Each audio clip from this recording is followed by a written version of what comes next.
Eto mga kaidol, magandang challenge to mga kaidol, no? Grabe, galit na galit si Bato de la Rosa mga kaidol. At magandang challenge ito mga kaidol para sa Interpol mga kaidol. Oo, ito yung pinaka inaabangan ko mga kaidol ni Bato de la Rosa mga kaidol kung paano siya bigyan ng leksyon sa Interpol mga kaidol, no? Oh, lumabas na po ang masamang hangin sa ulo ni Bato de la Rosa mga kaidol. Hinahamon na po yung Interpol. Oh, ha? Galit na galit si Bato de la Rosa mga kaidol. At maghintay tayo sa kasunod ng kabanata mga kaidol kung paano damputin yan si Bato de la Rosa sa Interpol mga kaidol. Oo. Galit na galit pa rin siya kay President Bongbong Marcos mga kaidol. Ha? At yung mga DDS naman dyan, no, naniniwala na naman sa galit ni Bato. Oo. Grabe.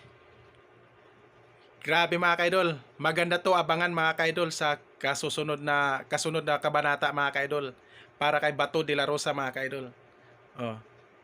At sana naman mga kaidol, no, ito wala talagang tahimik ang ating bansang Pilipinas mga kaidol. Kung laging fake news, laging galit sa puso nila mga kaidol, at laging nanghuhusga sa presidente natin mga kaidol na wala namang mga ebidensya na ipakita mga kaidol. Oo. Laging nag-iintriga sa presidente mga kaidol na walang ebidensya, walang katunayan at walang patutunayan mga kaidol. You know? Hindi matahimik ang ating bansang Pilipinas mga kaidol pag hindi mag-declared ng martial law si President Bongbong Marcos mga kaidol. Kaya Mr. President Bongbong Marcos, mag-declared ka na ng martial law.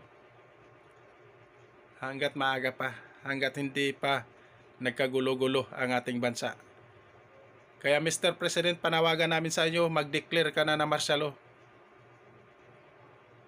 Hindi matahimik ang ating bansa pag hindi mag-martial law.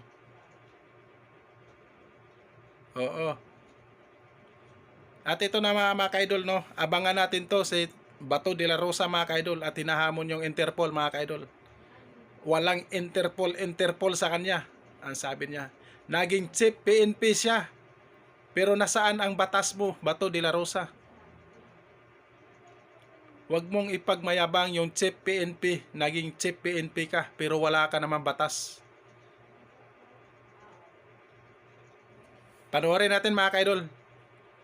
Si Bato de la Rosa galit na galit mga kaidol sa Interpol. Panoorin po mga kaidol. Interpol! Ako! Naging chief PNP ako! Alam ko ano ang papel ng Interpol sa mundo! Huwag niyo akong lukuhin! Commitment sa Interpol! Bullshit! Interpol! Presidente ka! Presidente ka ng Pilipinas!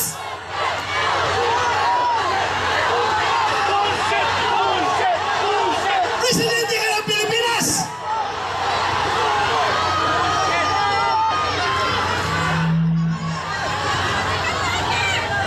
Presidente ka ng Pilipinas!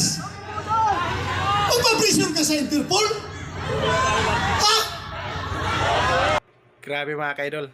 Mga kaidol, napansin nyo mga kaidol na inakyat siya sa babae at nilapitan siya mga kaidol. Yan po. Oo. Sinuway po siya, no? Dahil sa kakasigaw niya sa Interpol mga kaidol. At galit na galit siya sa Interpol mga kaidol. No? Oo. At ito na mga kaidol, hintayin natin ang kasunod na kabanata ni Bato de la Rosa mga kaidol.